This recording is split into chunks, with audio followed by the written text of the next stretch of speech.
Liziba TV, Congo Liziba TV. Pour plus d'actualité, abonnez-vous. Par rapport à Nîmes, il y a un trophée journée. Il fallait que nous ayons reconnaissance.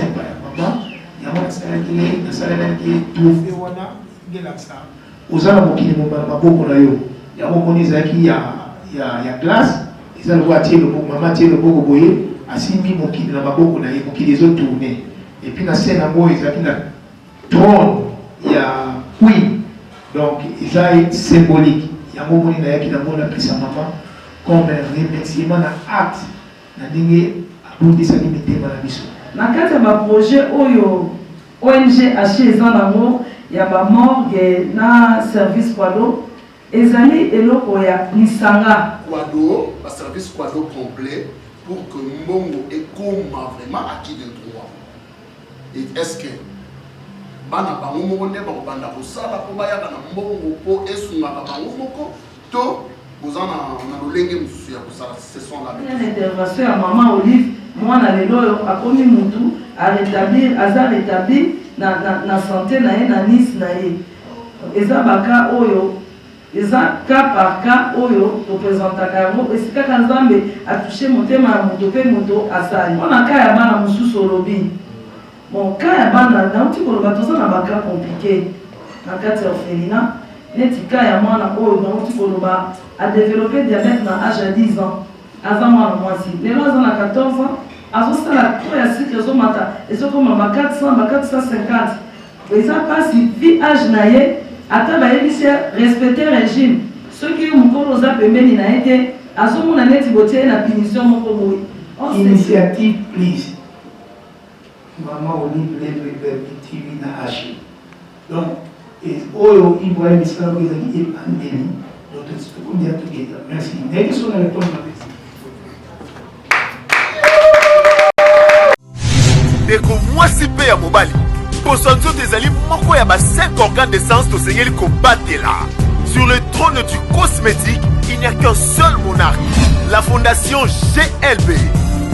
Mes amis, je vous prie de bien vouloir utiliser le lait de beauté Déborah, le lait de beauté aux extraits de plantes naturelles, le lait de beauté qui élimine les taches noires, de vergetures, de tampons, le lait de beauté Déborah à utiliser matin et soir. Lait de beauté Déborah, il y a un qui le lait de beauté Déborah, assimilable aux pommes brunes et aux pommes marronnes. Lait de beauté Déborah, azo bengana tache noire, cicatrice, tampon, et cancer de peau.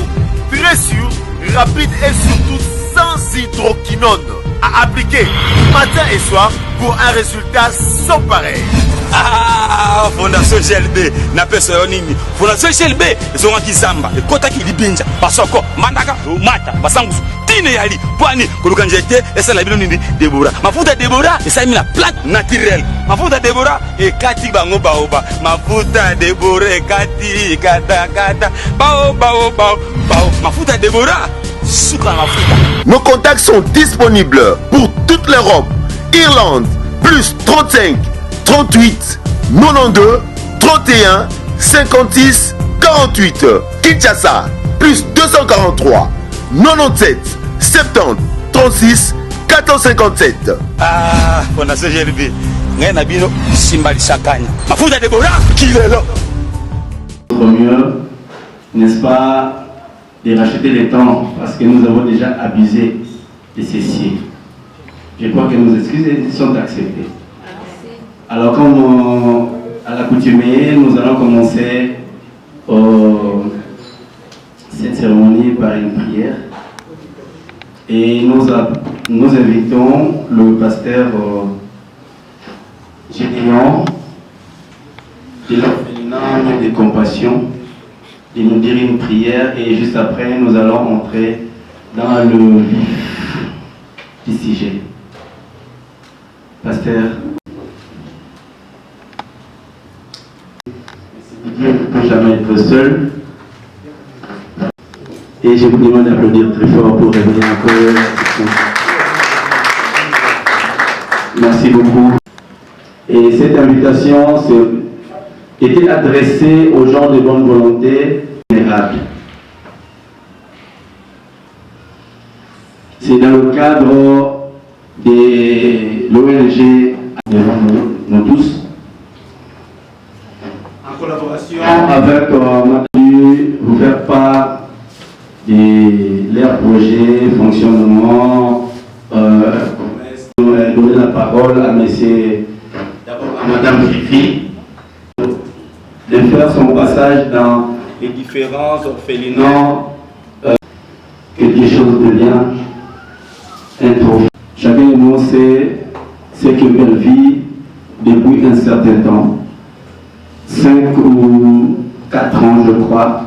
Et vraiment, nous ne pouvons pas passer directement à Maman Fifi sans pour autant remercier de vive voix les efforts que fournit notre maman Marie-Olive Lembe Kabila. En tout cas, nous sommes témoins de beaucoup d'œuvres à travers la capitale. La toute dernière a été celle de l'inauguration officielle des cellules juridiques. Désormais, si vous êtes lésé, la justice ne vous rend pas un bon service. Il y a déjà une adresse où vous allez vous rendre enfin de faire votre déclaration. Et l'initiative plus de Maman Olive Lembe, notre très chère maman, voilà. Donc c'est une initiative à applaudir. Moi personnellement, j'applaudis Maman Olive. Vous comptez comme ça là, pour le peuple congolais. Merci de tout cœur, maman. Sans plus tarder, nous invitons Maman Fifi à prendre la parole, en fait de nous expliquer brièvement l'ONG Hachi, c'est quoi, ça a commencé quand et ça évolue comment. Donc c'est juste ça. Nous sommes très contents de faire connaissance de cette ONG. Nous étions déjà partis une fois et nous avons vécu des réalités. Je crois nos amis avec qui nous travaillons ensemble dans la TV, notamment M. Serge Mwengo, ici présent. Chacun de nous a su couler les larmes à notre passage à l'ONG Hachi. Donc, Maman Fifi, tout petit maloba pour expliquer la biso Hachi les amis. Messieurs, mesdames, mesdemoiselles, chers membres de la délégation de Londres et de l'Angola, à vos titres et qualités respectives, l'honneur nous échoit de vous recevoir aujourd'hui dans le cadre de la conférence de presse qui est organisée par l'ONG Hachi. Malgré vos multiples préoccupations, vous avez accepté quand même de venir répondre oui à notre conférence. Nous vous remercions sincèrement. Que Dieu vous bénisse.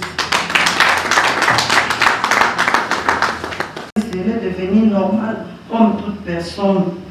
Mon gratitude vont aussi à Maman Olive Lembe, l'initiatrice et présidente de l'ONG Initiative Plus. Grâce à elle, Ibrahim elle est une personne, elle est rétablie de son anisme.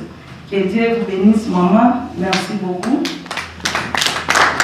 Nous passons aussi à remercier M. Didier Joe, qui est le représentant de la Chine à Londres, pour son soutien financier, moral, même spirituel pour les orphelins à Chine.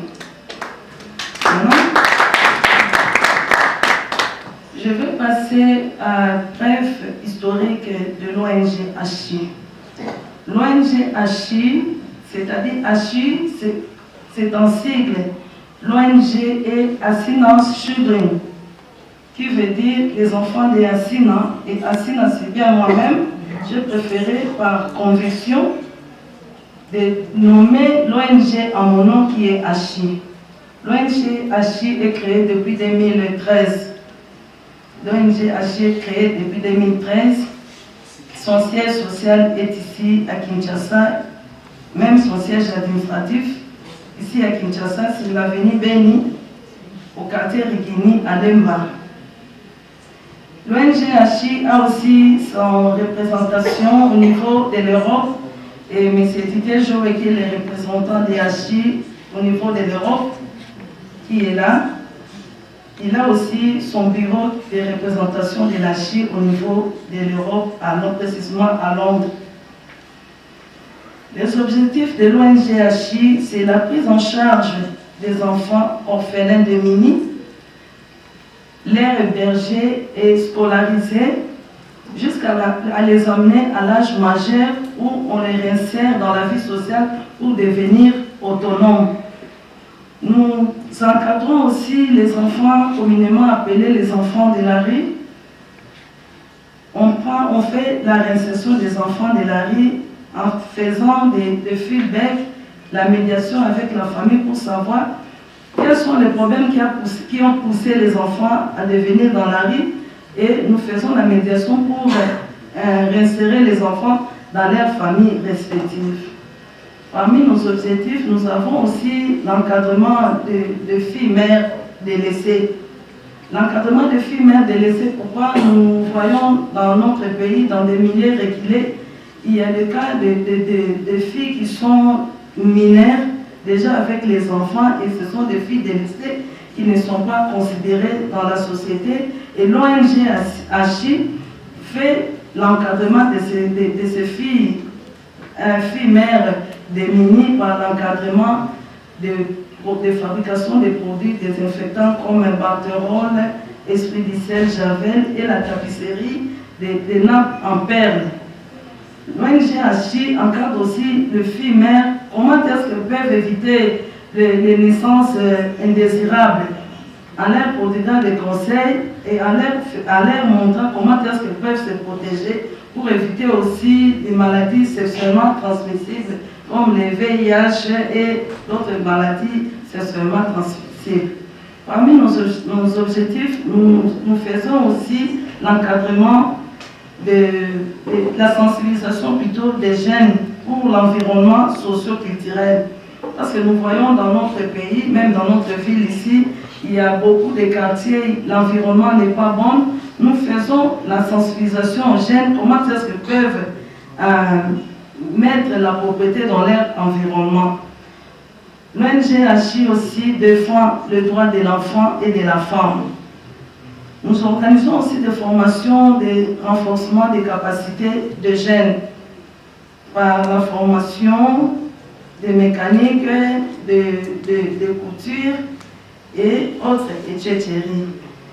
L'ONG ACHI fait aussi la création des centres de formation professionnelle, comme je venais de dire. On se retrouve aussi pendant la nuit, il y a 5 enfants qui sont malades, on n'a pas de trousse médicale pour les soins préliminaires. C'est ça aussi les difficultés que nous rencontrons. Et la nuit, nous sommes obligés d'aller à l'hôpital vite avec les enfants. Au cas où il n'y a pas de moyens, on passe nuit comme ça avec les enfants. Nous avons les cas des enfants qui sont malades. Il y a un enfant qui a développé le diabète de type 1 à l'âge de 10 ans. Aujourd'hui, l'enfant a 14 ans. C'est une fille, elle a le diabète de type 1. Parmi les difficultés encore, nous avons aussi le cas d'un enfant qui avait le problème de méningite, qui était mal soigné dès son enfance. L'enfant, lorsqu'il est venu à l'orphelinat, il a présenté des symptômes. Chaque fois, si l'enfant fait des fièvres, il a toujours les symptômes des troubles mentaux. C'est parmi aussi des difficultés. Et le cas aussi d'un enfant qui est venu de Kananga. L'enfant a vécu le phénomène comme un symptôme. On a tué ses parents à sa présence et ça l'a traumatisé. Donc, avec cet enfant, le suivi psychologique est très important pour son avenir. Ce sont parmi les difficultés que nous rencontrons, même Parfois, il n'y a pas de provisions suffisamment pour les nourrir. Les enfants mangent une seule fois par jour, au lieu de manger peut-être le matin, prendre quelque chose, et puis à 14h, 16h, les enfants mangent une fois par jour. Ce sont vraiment des difficultés. Nous sommes jusque-là des locataires. C'est ce qui fait aujourd'hui, vous verrez l'ONG, l'orphelinat à Chi et à Rigini, demain à Lemba, l'autre jour, on change d'adresse. Par contre, on n'a pas notre propre maison pour mettre l'orphelinat. Vraiment, ce sont des difficultés que nous rencontrons. Comme c'est une œuvre de Dieu, nous le faisons par compassion, par amour, sans intérêt. Vu que les enfants sont les âmes de Dieu, nous les faisons avec amour. Ce sont vraiment des difficultés rencontrées, mais on continue toujours à exercer l'œuvre de Dieu par amour. Parmi les expériences que nous avons vécues, avec les enfants de la rue, nous avons réussi déjà à insérer 70 enfants de 2013 jusqu'à aujourd'hui. Et ces enfants-là évoluent dans leurs familles respectives. Il y a ceux qui ont même terminé les études.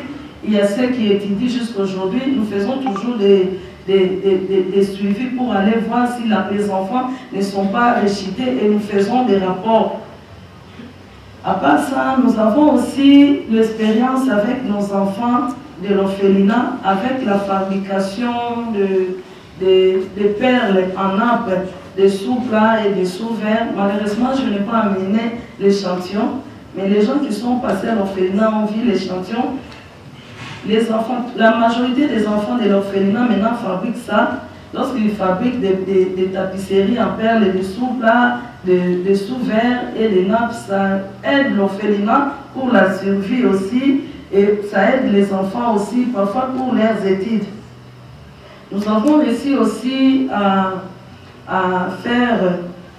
former 4 garçons qui sont devenus aujourd'hui des chauffeurs à la formation de chauffeurs mécaniciens, ainsi que des filles qui sont aujourd'hui des couturières. 4 filles aussi ont réussi à avoir leur atelier qui sont aujourd'hui indépendantes.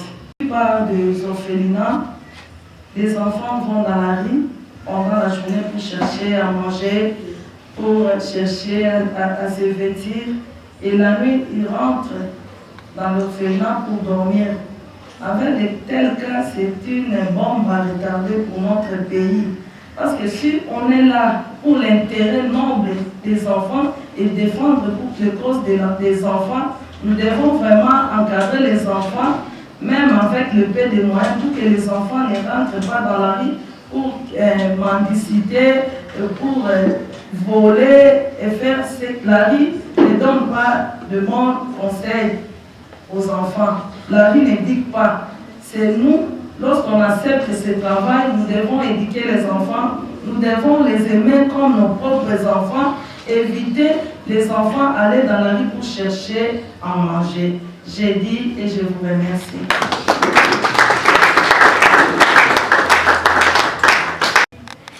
C'est grâce à vous que la vulgarisation des vulnérables va atteindre les niveaux inconnus par nous autres. Parce que si vous êtes là, vous assurez le passage de messages dans les différentes maisons, différents pays. En tout cas, merci beaucoup. Encore une fois, merci pour la presse. Tous nos applaudissements et nous vous souhaitons bon courage en tout cas. Et d'entrée de jeu, nous allons appeler monsieur. Nous allons prier d'être un peu bref pour ne pas abuser encore des patience de nos invités. Papa Didier, ceux qui ont un micro, pour passer qui sont à Wana. Moi, chers membres de la presse, ils seront là pour répondre à vos préoccupations.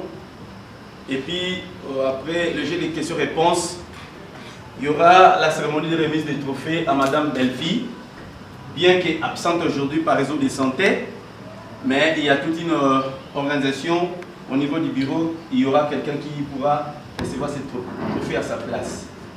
Papa Didier, nous vous donnons la parole. Merci beaucoup. Je réponds au nom des Didier Matouba. Lingala na exemple et côté moi français, côté moi anglais, parce que j'habite en Angleterre. Je remercie premièrement Belleville TV, Belleville Nayemoko, Nao Nyonso, Asali pour Nabiso. Je remercie maman Lembe Kabila, ici Azali. Je remercie Mingi Nao Nyonso, Asali pour Nabiso. Je remercie tout le monde qui va y avoir pour la présence de la Bino, pour la maille de la Bino, et on a tout mis au retour.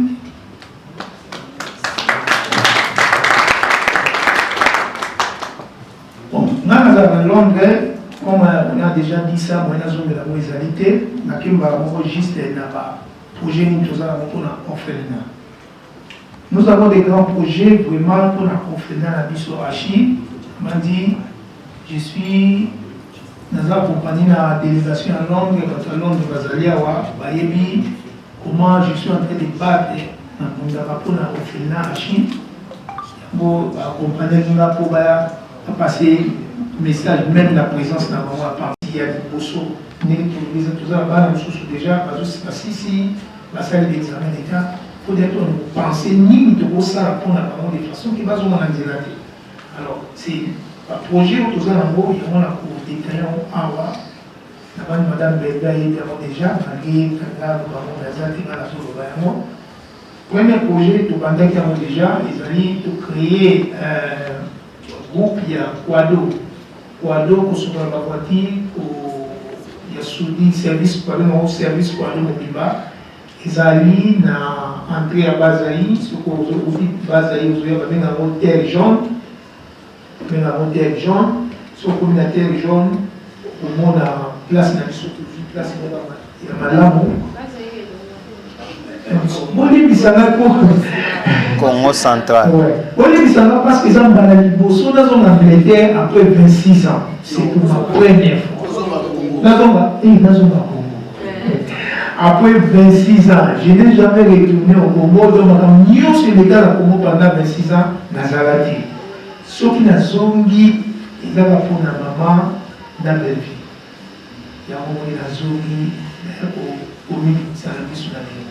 Donc, il y a un moment où ils ont la base, il y a la base, il y a la base. Entrée à Sosisi, pas Congo, on va côté na Sosisi, et le mot est bas. Ils ont le programme. Au mot central, quand on va côté à qui, ils ont la place avec la terre jaune, tout ça, place il y a Quado pour son service Quado complet. Nous sommes ça à Nini, et côté ça, moi, qui part au bas de la base de la libre. Ça, c'est notre souci. Premier projet est commis déjà presque à la fin, ils ont continué.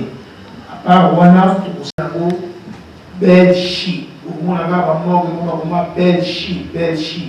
Donc, ça, c'est le grand projet. Nous avons sur la mission, il va permettre la mission d'avoir l'autorisation à ça, la motion qui va faciliter. Mais je sais par la grâce, il y a comment, on dit la maman, ça va sur grâce, pour je crois que ça c'était vraiment les grands projets où le Guinée-Gaï n'a qui a merci beaucoup. Didier Matouba, je pense que Bissonne Stolandi, le projet Oyo et Kokende Malamu Kaka, ce qui moko na biso, to font les thèmes de long de près. Dans la prière, dans le Tiango, afin que même si ils allaient à ONG Hachi, mais ces projets-là pourront servir aussi à d'autres orphelinats. Parce que entre orphelinats, moi je pense que vous avez une franche collaboration. Parce que Badmio Sowana, Basalaka Moussala Moko, notamment quand je vois il y a des mamans qui ont pas il y a pas mais des compassions pour la côte et ils allaient bien. En tout cas, merci beaucoup et nous applaudissons encore une fois. Et directement, Toko le Canadien à questions et réponses. Dans le premier tour, je vois des mères Azaliawa, exemple TV Zawa, la voix du peuple obligé. Donc bref, la balle est dans votre camp. Bandeko Bazawana pour vous répondre na mituna na bino. Oui, Papa Vincent. Oui, merci beaucoup pour mon livre trophée. Ils arrivent par rapport à Nîmes. Oui, c'est un trophée journée. Merci beaucoup.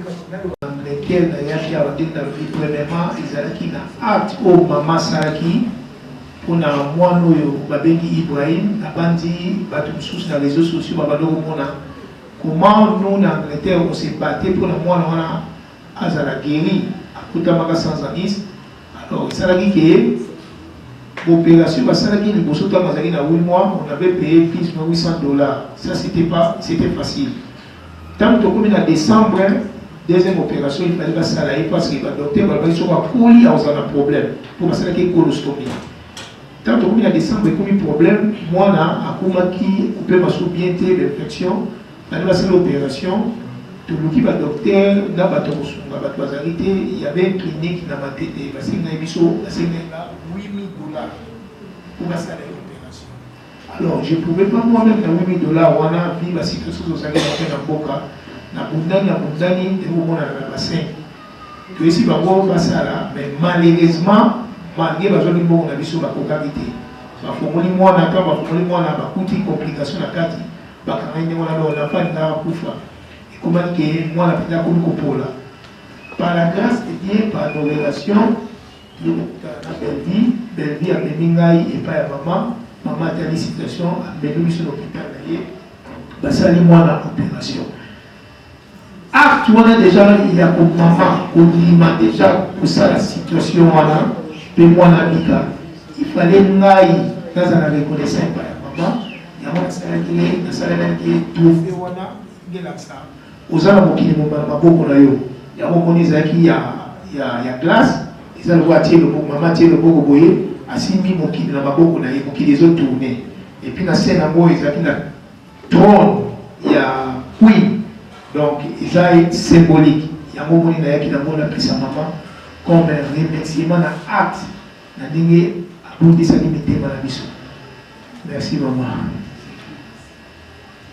Question na ngeza na yeba orphelinat na bino eza na bana o bozo ko encadrer au fait, c'est jusqu'à quel âge est-ce que Bozo pour s'occuper d'un banawana et puis la suite après l'orphelinat parce que Bozo le bagolibo ça va mort Bozo ça va bilon on se pour créer quelque chose bon au balia est-ce que et comme opportunité d'emploi pour na bango ceux qui par exemple a commis diplômé d'état a commis na 18 20 ans a joué fois de l'orphelinat a qui provoqué dans l'occupation aussi baza la chance ya Bozo emploi na kati ya la société pour formulato bino moko ane esala kuna na bato na bino esoko bino orphelinat makambo wana etali yo te oke oloba bino esika mosusu. C'était ça une de mes questions, mais sinon beaucoup de courage pour la roboko na bano baza ya bino te nzambe vraiment pambola. Amen. Mpona motuna na yo mama eza motuna moko eza très pertinente na kolanda lolenge oyo nasaleli na présenter historique et orphelinat makati na objectif na lobaki tozwaka prise en charge ya bana de 0 jusqu'à l'âge majeur, c'est-à-dire mwana ntango aza moke botangisi ye soki akomi na âge majeur oyo na mboka na biso eza na âge ya 18 ans soki mwana azwi déjà diplôme d'état tokomema ye na niveau ya université tokofutela ye nani université na ye soki asilisi université et permettre ye akoma autonome na kati ya baprojet oyo ONG achi eza nango ya bamorgue na service kwado ezali eloko ya lisanga lelo mwana oyo asali formation na ye ayebi kosala mosala tokoki kobwaki libanda te akosala kaka wana lolenge mbongo ezokota mpo azala autonome akoma indépendant na vie na ye nayebi te soki nakokisi bosenga na yo tokosala yo tokotika mwana bote tozo accompagner mwana kokoma autonome indépendant autonome pour continuer le reste de la vie ye moko au mise en charge. yembelika liloba ya concert na rendement ya rotaka koboko la bana o baza ya bino te c'est pas donné à tout le monde mais na koyoka awa ndenge mama na papa bande koloba obi pozaki na ka moko ya mwana moko ekomplika bino esala que mama Olive pe ayaki ochape moi loboko na ye na sima pour que mwana azwa lobiko mais siko baka ya bana mosusu par exemple peut-être maman Olive aza maman oui aurait pu intervenir mais je ne pense pas qu'il y a lobby aïe les sous ce qu'on a baka mosusu aux autres travailler qu'à cabine on a ma propre effort na bino effort personnel ou soit vous appelez na bateau mosusu au baya capé parce que na rabino pe financièrement pour que bon soigner pe pas na mosusu pe bazala baka moko très grave. Merci. Asa mwana moko oyo baya kobwaka ye liboso ya orphelinat banda bo bebe na ye orphelinat toyebaka te emwana nazalaki na ka ya normali nakozwa mwana nakobenga bato ya leta ba chef du quartier kobenga mpe la police baya kosala constat mpona komona ndenge babwaki mwana liboso ya orphelinat basali constat tozwi mwana tango ya kosokola mwana tomoni gonflement ya libumu ya mwana e mwana azalaki kaka kolela po azalaki moke tomene na hôpital edéclaré que non mwana oyo aza na normali esengi opération basali opération mpona kosauve vie oyo papa Didi auti koloba awa colostomie babengaka yango na lopoto babimisi mosopo koto oyo moye mosopo wana nde ezopermettre ye aévacue bamatière fécale na ye mwana vivre nango de 2012 ti ndenge tokomi na année passée ezalaki na 2020 libuma mwana ekomaki kovimba mwana akomaki vraiment respiration ezalaki lisusu malamu te yango basengaki biso tomeme na hôpital tomeme na HJ esali examen moko oyo babenga ngo réparabilité batali bamoni ke sanité ekangi mwana na libumu banda na seti awa étouffé cœur mwana arespire bien eza te basengaki baopere mwana lokola tozalaki na makoki wana te ya mbongo bango basengaki tokomaki kosala appel de fonds na niveau na bango bapapa dide na poto na niveau ya bato oyo baza awa kaka ndenge oyo auti koloba awa boye basali baeffort makasi mpo te mwana oyo tokóma na niveau oyo lelo opération wana elekaki na décembre bato oyo ya mitema malamu oyo basutenaki na nzela ya ye papa didie na poto mpe na nzela na biso awa na Congo basali mwana opération mais ezongeli kaka colostomie susu ya mibale 2 semaines après opération état ya mwana échangeaki mwana azalaki entre la vie et la mort baye kotinda biso na campus na université clinique universitaire esika oyo balandi suivi ya mwana jusqu'à ce que na nzela ya canal ya papa Didier oyo azosala misala ya Achine à Londres mpona ka ya bana mosusu olobi bon ka ya bana nauti koloba toza na baka compliqué na kati ya orphelinat neti ka ya mwana oyo nauti koloba adeveloppe diabète na âge ya 10 ans aza mwana mwasi lelo aza na 14 ans azosala to ya sucre ezomata ezokoma ba 400 ba 450 eza mpasi vi âge na ye ata bayebisi respecte régime soki yo mokolo oza pembeni na ye te azomona neti botie na punition moko boye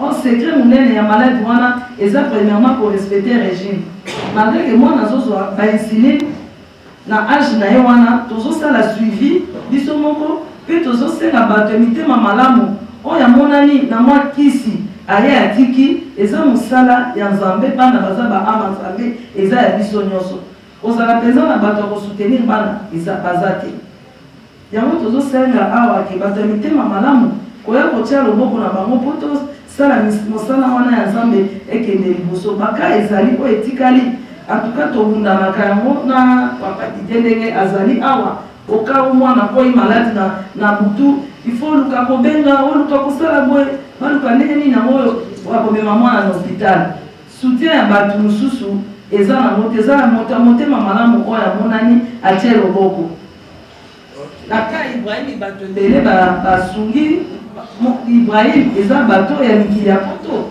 batie bambongo na bango mpo lelo mona Ibrahim akoma lelo mutu boye nazela mpe dernière intervention ya mama Olive mwana lelo oyo akomi mutu aza rétablir na santé na ye na nisi na ye eza baka oyo eza cas par cas oyo topresentaka yango esikaka nzambe atouche motema ya moto mpe moto asali malodese mpona o papa Didier pour compléter. Le Seigneur va saler le plus vite possible. On va saler le plus vite possible. Nous avons réussi. On va passer à un autre au solo là. À ce moment là, on n'a pas dit tout le monde est là pour vous aider. Si aujourd'hui, dans l'ennemi qui est initiative, please, dans l'ombre, puis ce monde aussi, papa, il y a des pour là, maman, salut, na yebine mwana balosufili na yebine biso moto ndokolela na nano parce que c'est ça mais maman a soutenu biso donc yango na profiter de l'occasion alors maman initiative please na Baby TV na Londres biso moto simbi yango on a bio na bakomanda initiative please maman Olive Baby TV na hashi donc oyo Ibrahim Islam ezali epandeli. Merci. Et qui sont les réponses à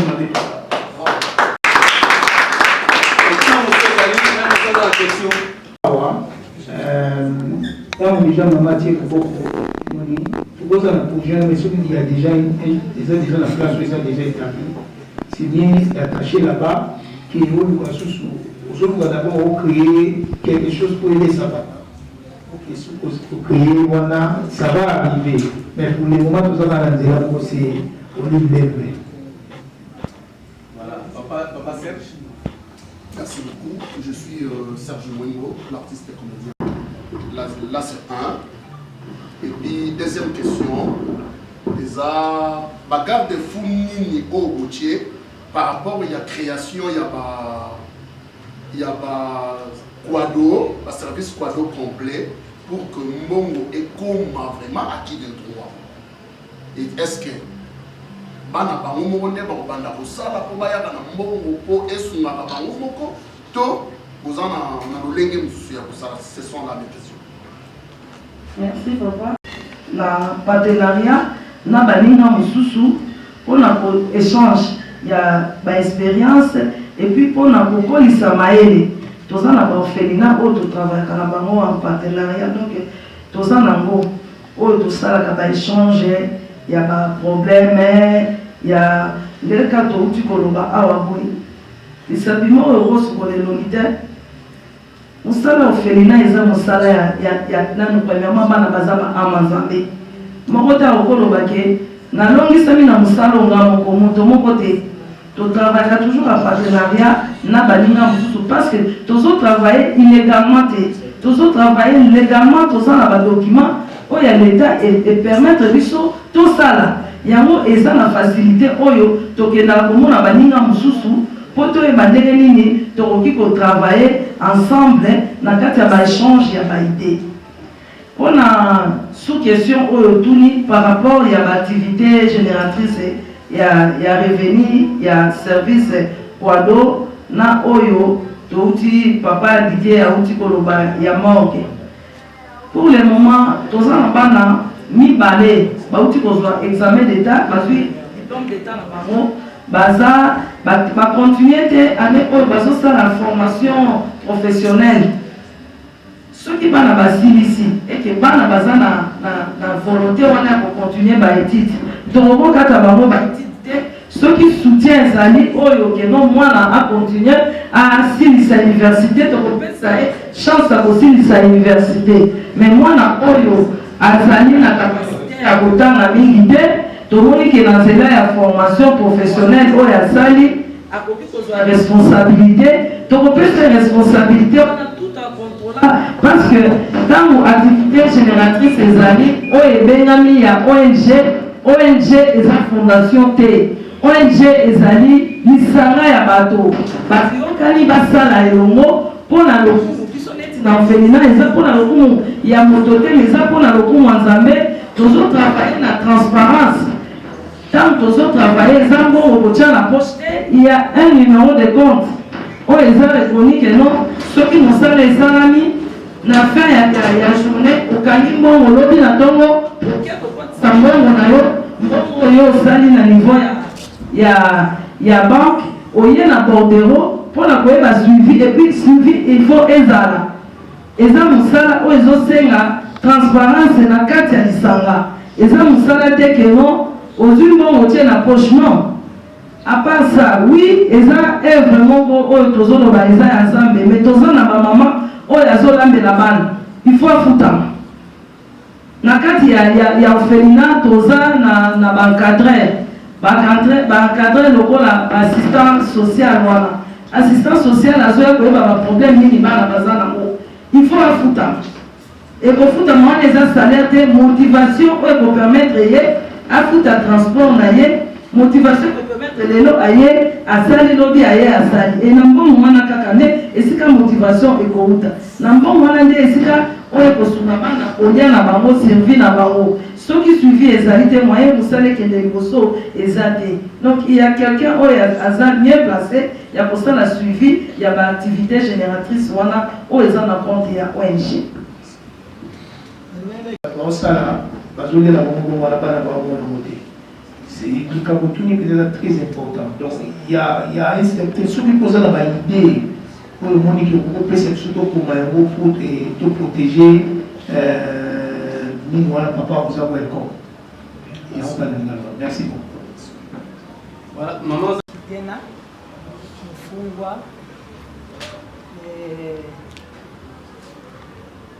cofondatrice ya orphelinat Amibande ezala na Kimatiki nasepeli na conférence me nakomi na inquiétude mpe nazali na inquiétude nalingi exprimer inquiétude wana c'est vrai que biso lelo toye epai ya mama Fifi et papa Didier toye koyoka mama azali na partenaire na ye vraiment au fond oyo azala na Londres et oyo baza na projet créatif oyo ekoyuli oyo ekofaire développer orphelinat na ye ya biso te alors na regrette mpe parce que biso toza na quelques orphelinat tozali mpe bamembre ya belle vie bon espace na biso ezali wapi wana na niveau ya acide et parce que namoni espace na biso te biso orphelinat wana mosusu oyo tozalaka na belle vie c'est vrai vraiment belle vie asalaka soki lelo mama Olive ayaka kotala biso bamisusu eza na bakonde biso ezali grâce na yebi epe ndenge mama Sova na ngai mwana moko akokana kolona tokei ngaliema tindi biso ngaliema ereusite opération toyei kokende na initiative plus nde mwana wana abika epai ya mama Chantal yana mwana moko mpe makolo ezalaki s'étendre te donc azalaki mpe zobazoba mais c'est une belle fille qu'on montre na badiapositive ya mamoni alors wana mpona yokaki papa alobi ke kokende boye te kokende boye te même ata projet wana okende kocontacte kaka motu alors wana topesaka ye mama merci mama Olive parce que eza normal mais naye koyoka mpe na ONG asi ye mpe asalaka œuvre wana eya wana oyo eyebani mais oyo bayawa te mpo baexprime gratitude wana envers mama Olive eza te vraiment ezali te ke tozosala biso tozanga politicien biso tolukaka kaka moto oyo akoya kosala baœuvre bien na envers l'orphelin ndenge nga naliaka na nga biloko oyo ya bafrigo te mais soki eye ezali ka mpona alors nalingi na contribue lisusu na mama mpona mwana oyo limbisa souffre ke nga nakende mwana oyo azali diabétique diabète ekoma lokola mpe liyanzi bato nde bayebaka te nalingi nalobaka insuline ebomaka miso ndenge azali nano na bomwana wana ala longue ekoboma ye miso mpo akoma lokola ngai omoni ezali na bafruit oyo bino nyonso mpe boprofite na grâce wana parce que eza eloko batekela yango me bozozwa yango ofele bankulu oyo ya biso ya babunda okozwa yango oyo ya sika okozwa yango landa bien eza te ke olambelaka ye osala boye te omonika o pure o vivre net oyo ezali septa ozwa 2 bouteille obien ozwi kaka bouteille ya mai ya Suisse wana bien canadien 1 litre de lait alors ozwi nkulu wana ntango osombi yango ezali ya sika ozomona na mafuta na yango obuki yango mpo mwana wana akolia na ye ka bongo akolia na ye biso ata opekisi alors tie na kati ya mai osombi quantité ata ya 2000 obuki otie na kati ya bole ya bien ya propre oyo eza na couvercle elali ofermate yango lelo soki otie lelo lobi akomela te lobi kuna komela te 3 jours après opesi ye vert matin soir okende na ye na examen okomona ke cycle normal. Pendant combien de jours? Là, ça devient coutume, la coutume. Vous devez prendre la place avec les enfants, à la place des insulines. Les enfants ne gardent pas, ne suivent pas les règles de santé. Eux peuvent prendre, vous êtes distrait, ils prennent les biscuits, les bonbons, tout ça. Mais avec nous autres, parfois, je fais 1 mois, 2 mois, parfois 1 année, je ne prends rien, même les couleurs là, j'abandonne. Mais lorsque je vais me sentir qu'il y a un peu ça, je les prends. Voilà, merci. Merci maman. La question d'abord est de maman. Idéologie, au moins il parle de la communauté, maman a la posée dans la souka, tout kutana, tout solo là. Parce que nous savons que c'est les avants musalamo. Ma canissure dans un amour. Peut-être dans le la map est beau pour la macamususu. Mais, cause à l'inquiétude, parce que dans la monnaie Sango et Saint-Joseph, soit Nina Sango et Saint-Marc. Pour commencer, on va faire le programme de Salamo.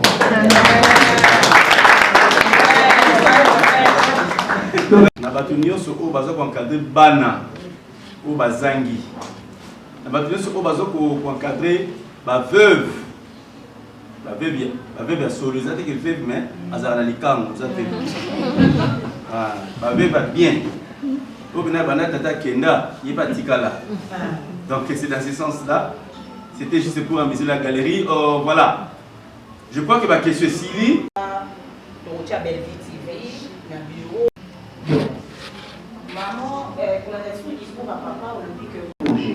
Si je dis au bureau, Nazana bureau la maille, bureau la maille Coco, ou na un maman, Nazana bureau à Makamu Soso.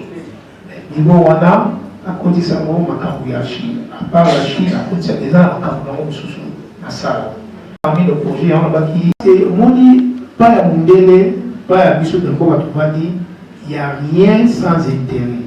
Il n'y a absolument rien sans intérêt. Par contre, ça, les gens de mon côté, ceux qui basent les principes de mon côté. Nous savons tous, dans la vie, il faut promener sur la méritocratie. Donc, je pense que l'explication de ce que ça mis, nous n'avons qu'à comprendre que les trophées est mérité.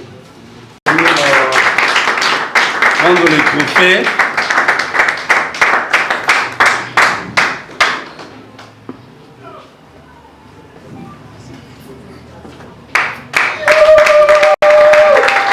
Parce que au programme, je crois, vous avez lu. Congo Liziba TV, pour plus d'actualités, abonnez-vous.